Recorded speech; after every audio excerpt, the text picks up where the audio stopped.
കലാപ്രതിഭ ആകാൻ വേണ്ടിയിട്ട് അറിഞ്ഞൂടാത്ത ഐറ്റം പോലും പോയി നമ്മൾ പ്രകടനം നടത്തും. ഇപ്പൊ ശാസ്ത്രീയ സംഗീതമാണെങ്കിൽ അതും കലാപ്രതിഭ ആവണം. കാരണം 6 ഐറ്റത്തിന് പ്രൈസ് അടിച്ചാലേ കലാപ്രതിഭ ആവാൻ പറ്റുള്ളൂ.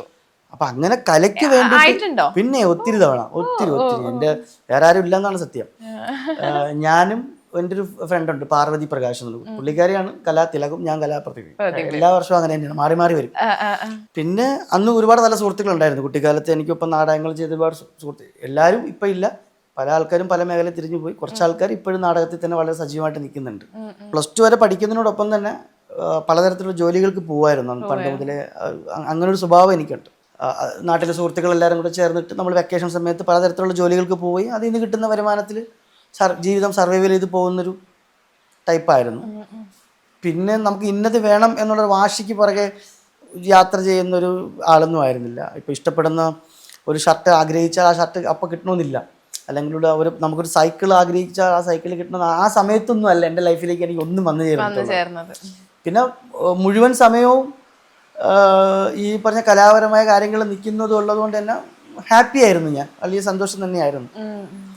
+2 എല്ലാം കഴിഞ്ഞതിന് ശേഷമാണ് വളരെ സീരിയസ് ആയിട്ട് തന്നെ ഈ ആക്ടിങ്ങിനെ കണ്ട് നമ്മൾ ഇറങ്ങിയത്. തിരുവനന്തപുരത്ത് അരുവിക്കര എന്ന് പറയുന്ന സ്ഥലം കുറച്ച് ഉള്ളിലോട്ടുള്ള സ്ഥലമാണ്. അപ്പോൾ അവിടെ നിന്ന് തിരുവനന്തപുരത്തേക്കുള്ള ഒരു തിരുവനന്തപുരത്ത് അറിയപ്പെടുന്ന ഒരു കലാകാരനാവുക എന്ന് പറയുന്നത് വളരെ പെട്ടെന്നായതാണ്. എൻ്റെ ഒരു സ്കൂൾ ജീവിതം കഴിഞ്ഞതോടുകൂടി ഞാൻ തിരുവനന്തപുരത്തെ കലാകാരനായി. അതുവരെ ഞാൻ അരുവിക്കരയിലുള്ള ഒരു കലാകാരനാണെങ്കിൽ അവിടുന്ന് മാറി ഒരു ജില്ലയെ പ്രതിനിധീകരിച്ചുള്ള ഒരാളായി മാറി. കാര്യം തിരുവനന്തപുരം ജില്ലയിൽ ഞാൻ നാടകം കളിക്കാത്ത സ്ഥലങ്ങളില്ല, തിരുനാടകങ്ങൾ കളിക്കാത്ത ഏരിയകളില്ല. അപ്പോൾ രാഷ്ട്രീയപരമായിട്ടാണെങ്കിലും ക്ലബ്ബുകളുടെ ആണെങ്കിലും ഉത്സവപ്പറമ്പുകളിലൊക്കെ വളരെ സജീവമായിട്ട് എന്നെ മുന്നിൽ നിന്നൊരാളാണ്. ഞാൻ എടുത്തിട്ടുള്ള ജോലികൾ കേട്ട് കഴിഞ്ഞാൽ ഒരുപക്ഷെ നിങ്ങൾ ഞെട്ടും. അല്ല, ഒന്നുമില്ല. പോസ്റ്റ് ഓഫീസിൽ ED ക്ലർക്കായിരുന്നു ഞാൻ കുറേ നാൾ. തിരുവനന്തപുരം മെഡിക്കൽ കോളേജ് പോസ്റ്റ് ഓഫീസിൽ ED ക്ലർക്കായിരുന്നു. പിന്നെ അതിനുശേഷം ഒരു സ്വന്തമായിട്ടൊരു മിമിക്സ് ട്രൂപ്പ് എനിക്കുണ്ടായിരുന്നു. തിരുവനന്തപുരം കൊമേഡിയൻസ് എന്ന് പറഞ്ഞൊരു പ്രൊഫഷണൽ ട്രൂപ്പ് ഉണ്ടായിരുന്നു. നാട്ടിലായിരുന്നു, അത് തിരുവനന്തപുരത്ത് അരുവിക്കരയായിരുന്നു. പിന്നെ കുറേ നാൾ ഈ കോളേജുകളിലും സ്കൂളുകളിലൊക്കെ കുട്ടികളെ മൈമും നാടകവും ഒക്കെ പഠിപ്പിക്കുന്ന അധ്യാപകനായിട്ട് കുറേ നാൾ ജോലി ചെയ്തു.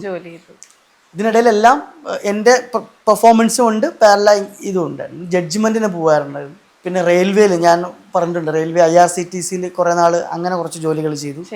ഇതെല്ലാം ഇപ്പോഴും എല്ലാ ജോലികളും ഈ കല കൊണ്ട് മാത്രം നമുക്ക് ജീവിക്കാൻ പറ്റാത്തൊരു സാഹചര്യത്തിൽ വളർന്നത് കൊണ്ടായിരിക്കണം ഞാൻ അത്തരത്തിലുള്ള ജോലികൾക്ക് അന്ന് പോയത്. കാരണം എൻ്റെ നാട്ടിലുള്ളൊരു വലിയൊരു പോസിറ്റീവ് എന്ന് വെച്ച് കഴിഞ്ഞാൽ, നാട്ടിലുള്ളല്ല, ഞാൻ ഇടപെട്ടിട്ടുള്ള ആൾക്കാരാണെങ്കിലും ഞാൻ കണ്ടിട്ടുള്ള ആൾക്കാരെല്ലാവരും, നമ്മൾ ഒരു കുടുംബം ആകുമ്പം ഒരു പ്രായം കഴിഞ്ഞ ആണുങ്ങൾക്കാണ് ആ കുടുംബത്തിൻ്റെ എല്ലാ ഉത്തരവാദിത്വങ്ങളും. എന്തോണോ പഠിച്ചോ, നിന്റെ അംബീഷൻ എന്താണോ പൊയ്ക്കോ, നിന്റെ ആഗ്രഹങ്ങൾ എന്താണെന്ന് വെച്ചാൽ ആയിക്കോ, പക്ഷെ നമ്മുടെ കുടുംബം നീ നോക്കണം. ഫാമിലി എന്നുള്ള സംഭവം, അച്ഛൻ, അമ്മ, പെങ്ങള്, മുത്തശ്ശൻ, മുത്തശ്ശി, അങ്ങനെ അത് നമ്മളെ കയ്യിലാണ്. അപ്പം അതുകൊണ്ട് തന്നെ കല എൻ്റെ ആഗ്രഹമാണ്, കലാകാരനാവുക എന്നുള്ളത്. പക്ഷെ അതുകൊണ്ട് മാത്രം നമുക്ക് ജീവിതം സർവൈവൽ ചെയ്ത് കൊണ്ടുപോകാൻ പറ്റാത്തത് കൊണ്ടാണ് എല്ലാ തരത്തിലുള്ള ജോലികൾക്കും പോയി അതിൽ നിന്ന് കിട്ടുന്ന വരുമാനത്തിൽ വീട്ടിൽ കൊടുക്കുകയും അച്ഛനും അമ്മയും നല്ലതുപോലെ നോക്കുകയും പാരലൽ എൻ്റെ ആഗ്രഹങ്ങൾക്ക് പുറകെ ഞാൻ യാത്ര ചെയ്യുകയും ചെയ്തത്. ഇപ്പം പറഞ്ഞല്ലോ, ഒരുപാട് ജോലികൾ ചെയ്തിട്ടുണ്ട്, നാടകം ചെയ്തിട്ടുണ്ട്, ഒരുപാട് കുട്ടികളെ പഠിപ്പിച്ചിട്ടുണ്ട് എന്നൊക്കെ പറഞ്ഞല്ലോ. അവിടുന്ന് സിനിമയിലേക്കുള്ളൊരു ടേണിംഗ് പോയിന്റ് എവിടെ നിന്നായിരുന്നു? സിനിമയിലേക്കുള്ള ടേണിംഗ് പോയിന്റ് കാലടിയിൽ എത്തുമ്പോഴാണ്. കാവാലൻ സാറിൻ്റെ കൂടെ അദ്ദേഹത്തിന് ഇപ്പോൾ 2-3 നാടകങ്ങൾ എനിക്ക് ചെയ്യാനുള്ള ഭാഗ്യം ഉണ്ടായി. സോപാനത്തിൽ നാടകങ്ങൾ ചെയ്തുകൊണ്ടിരിക്കുന്ന സമയത്ത് കാലടി ശ്രീശങ്കരാചാര്യ സംസ്കൃത യൂണിവേഴ്സിറ്റിയിൽ നിന്ന് അവിടെ അജിത് കണ്ണൻ എന്ന് പറയുന്ന വിദ്യാർത്ഥി ഉണ്ടായിരുന്നു. എൻ്റെ ബ്രദറാണ്, ഞങ്ങൾ ഒരുമിച്ച് നാടകങ്ങൾ ചെയ്തിട്ടുള്ള ആളാണ്. അപ്പം അദ്ദേഹത്തിൻ്റെ ഒരു എക്സാമിൻ്റെ ഭാഗമായിട്ടുള്ളൊരു ഫൈനൽ പ്രൊഡക്ഷൻ നാടകത്തിൽ അഭിനയിക്കാനായിട്ട് എന്നെ വിളിച്ചു. അപ്പോൾ അത് ഗസ്റ്റായിട്ടാണ് വിളിച്ചത്. ആ നാടകം ചെയ്യാൻ വേണ്ടി വന്നപ്പോൾ ആ നാടകത്തിൻ്റെ പേര് സൈക്ലിസ്റ്റ് എന്നായിരുന്നു.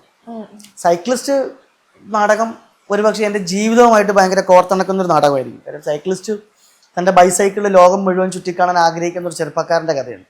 ഓൾമോസ്റ്റ് എൻ്റെതും ജീവിതവും അങ്ങനെ തന്നെയാണ്. ഞാൻ വളരെ കുഞ്ഞിലെ ഈ അഭിനയമൊന്നും പറഞ്ഞിറങ്ങി, അല്ലെങ്കിൽ കലയ്ക്ക് വേണ്ടിയിട്ട് ഇറങ്ങിയിട്ട് ചെയ്യാത്ത യാത്രകളില്ല, പോവാത്ത ഇടങ്ങളില്ല.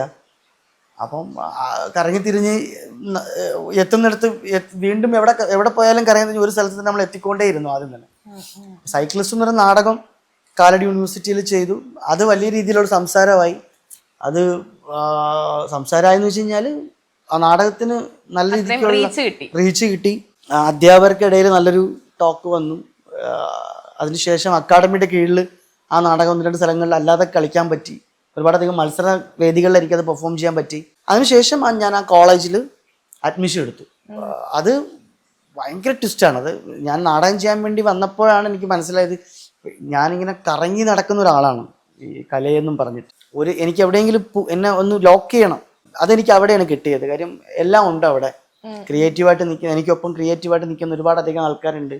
എൻ്റെ നാടകങ്ങൾ പഠിക്കാനായിട്ടുള്ള ഓപ്ഷൻസ് ഒത്തിരിയാണ്. അപ്പോൾ എനിക്ക് മനസ്സിലായി ഇതുവരെ പഠിച്ചതൊന്നും അല്ല, അല്ലെങ്കിൽ ഇതുവരെ ചെയ്തുകൊണ്ടിരുന്നതല്ല അഭിനയം, ഇവിടുന്ന് കുറേ കാര്യങ്ങൾ പഠിക്കാനുണ്ട് എന്നുള്ളതൊരു ബോധത്തിലാണ് ഞാൻ അവിടെ തിയേറ്ററിൽ അഡ്മിഷൻ എടുത്തത്. അഡ്മിഷൻ എടുക്കുമ്പോഴേ എൻ്റെ അധ്യാപകരുടെയും അവിടുത്തെ സുഹൃത്തുക്കളുടെയും വളരെയധികം സപ്പോർട്ട് ഉണ്ടായിരുന്നു. അവിടെ അഡ്മിഷൻ എടുത്ത് അവിടുത്തെ പഠനകാലം, യൂണിവേഴ്സിറ്റിയിലെ നാടക പഠനകാലം ആരംഭിച്ചു. ഫസ്റ്റ് ഇയർ കഴിഞ്ഞു. സെക്കൻഡ് ഇയർ എത്തുമ്പോഴാണ് കോളേജിൽ അങ്കമാലി ഡയറീസ് എന്ന എൻ്റെ ആദ്യ സിനിമയുടെ ഓഡീഷൻ വരുന്നത്. അങ്ങനെ ഓഡീഷൻ അറ്റൻഡ് ചെയ്തു. ഓഡീഷനിലൂടെയാണ് ഞാൻ സിനിമയിലേക്ക് എത്തിയത്. അറിയാലോ. അതെ. ലൈക്ക് എപ്പോഴെങ്കിലും ചിന്തിച്ചിട്ടുണ്ടോ അന്ന് അങ്കമാലി ഡയറീസ് സംഭവിച്ചില്ലായിരുന്നെങ്കിൽ പിന്നെ എന്റെ ജീവിതം എങ്ങനെയാവും എപ്പോഴെങ്കിലും ചിന്തിച്ചിട്ടുണ്ടോ? ഉറപ്പായിട്ടും ഞാൻ നാടകം തന്നെയായിരിക്കും. നാടക അധ്യാപകനോ അല്ലെങ്കിൽ നാടകത്തിൽ പ്രവർത്തിക്കുന്ന ഒരു നാടക പ്രവർത്തകനായിരിക്കും. എഴുത്തുകാരനോ നാടക പ്രവർത്തകനായിട്ടൊക്കെ മാറും. അത്രേ ഉള്ളൂ. അപ്പം നമ്മളിപ്പോ ഒരുപാട് വിശേഷങ്ങളൊക്കെ ഒത്തിരി സംസാരിച്ചു. അപ്പം സീസൺ 7 ഞങ്ങൾ എല്ലാവരും ചേട്ടനെ പ്രതീക്ഷിക്കുന്നുണ്ട്. കാണാൻ പറ്റട്ടെ, കപ്പടിച്ച് തന്നെ വരണം. ഞാനും അത് തന്നെയാണ് ആഗ്രഹിക്കുന്നത്. ഏറ്റവും പ്രധാനപ്പെട്ട കാര്യം എൻ്റെ പ്രേക്ഷകരോടും അല്ലെങ്കിൽ നിങ്ങളോടും എല്ലാവരോടും എനിക്ക് പറയാനുള്ള കാര്യം, കഴിഞ്ഞ 7-8 വർഷമായിട്ട് ഞാൻ നിങ്ങൾക്കിടയിൽ തന്നെ ഉണ്ട്. നിങ്ങൾക്ക് എല്ലാവർക്കും എന്നെ അറിയാം. എൻ്റെ ഓരോ സിനിമയുടെ പ്രൊമോഷനൊക്കെ നമ്മൾ മീറ്റ് ചെയ്യാറുണ്ട്, സംസാരിക്കാറുണ്ട്. എൻ്റെ കരിയർ ഗ്രോത്ത് എങ്ങനെയാണെന്നും എൻ്റെ എവിടെയൊക്കെ ഞാൻ വീണിട്ടുണ്ടെന്നും എവിടെയൊക്കെ ഞാൻ ഉയർന്നിട്ടുണ്ടെന്നും എല്ലാവർക്കും അറിയാം. അങ്ങനെ വലിയ വിവാദങ്ങളിലൊന്നും ഞാൻ മനഃപൂർവ്വമായിട്ട് പെട്ടിട്ടൊന്നുമില്ല, അതിനാഗ്രഹിക്കുന്നുമില്ല. ഞാൻ എങ്ങനെ വന്നോ അങ്ങനെ തന്നെയാണ് ഇപ്പോഴും നിൽക്കുന്നത്. ഇപ്പം ഒരു പുതിയൊരു മേഖലയിലേക്ക് അല്ലെങ്കിൽ പുതിയൊരു സ്റ്റൈലിൽ അല്ലെങ്കിൽ പുതിയൊരു രീതിയിൽ പുതിയൊരു പരിപാടിയിലേക്ക് എന്നെ അവർ കാണുകയാണെങ്കിൽ എല്ലാവർക്കും എന്നെ ഇഷ്ടപ്പെടണം, എല്ലാവരും എന്നെ സ്നേഹിക്കണം.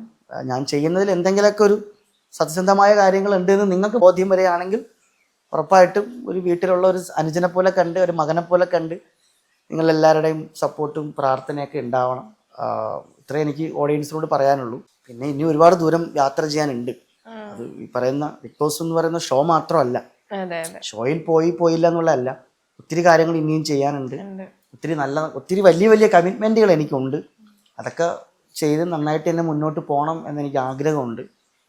അപ്പം എല്ലാവരുടെയും സപ്പോർട്ടും പ്രാർത്ഥനയും ഉണ്ടാവണം. എന്തായാലും അതുണ്ടാകുമെന്ന് വിശ്വസിക്കുന്നു. അതുകൊണ്ടാണല്ലോ ഇവിടം വരെയെങ്കിലും എത്താൻ സാധിച്ചത്. അപ്പോൾ തിരിച്ചും ഉറപ്പായിട്ടും എൻ്റെ ഹൃദയത്തിൽ എല്ലാവരോടും സ്നേഹവും അനുഗ്രഹവും പ്രാർത്ഥനയൊക്കെ ഉണ്ടാവും. ഒരിക്കൽ കൂടി എല്ലാവരോടും നന്ദി പറയുന്നു. എല്ലാവിധ ആശംസകളും നേരുന്നു. താങ്ക് യു ചേട്ടാ. Thank you so much.